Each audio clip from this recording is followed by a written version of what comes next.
এই সবে পুজো করে উঠলাম, পুজো শেষ হলো।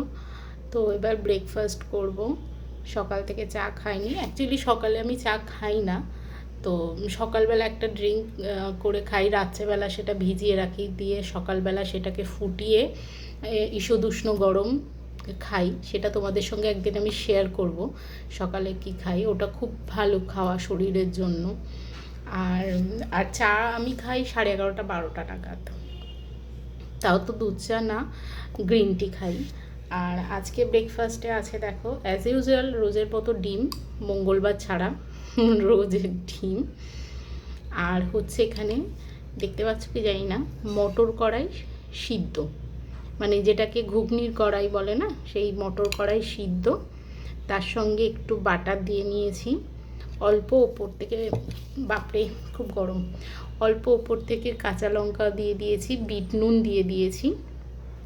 এর সঙ্গে যারা চাও পেঁয়াজ কুচি, টমেটো কুচি, শসা কুচি এগুলো দিয়েও খেতে পারো। এটা একটা খুব ভালো হেলদি ব্রেকফাস্ট। সকালবেলা আমাদের তো হেলদি ব্রেকফাস্ট করাটা দরকার, তো এটা খেতে পারো। খুব একবার ছোটো বাটির এক বাটি খেলেই পেট খুব হেভি হয়ে যায়, মানে ফুল হয়ে যায় পুরো একদম, খুব ভালো এটা। যারা ওয়েট লস জার্নিতে রয়েছো তাদের জন্য তো এটা খুবই ভালো জিনিস। অল্প একটু বাটার দিয়ে নিলে, ওপর থেকে পেঁয়াজ, শসা, তারপরে টমেটো কুচি দিয়ে দিলে,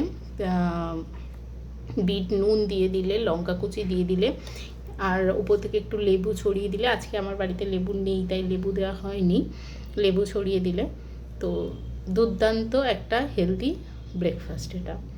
যারা ওয়েট লস জার্নিতে রয়েছে বা যারা ভাবছো ওয়েট লস করবো, সামনে পুজো এসে গেল, সব থেকে বড়ো কথা সামনে পুজো এসে গেছে, যারা ভাবছো যে একটু ওয়েটটা লস করতে হবে, অন্তত 3-4-5 কেজি তো লস করতেই হবে, দেন সকালবেলা একটা করে ডিম সিদ্ধ আর এই কী বলে ঘুগনির ডাল, মানে মটর ডাল সিদ্ধ খাও, খুব ভালো ওয়েট লস হয়।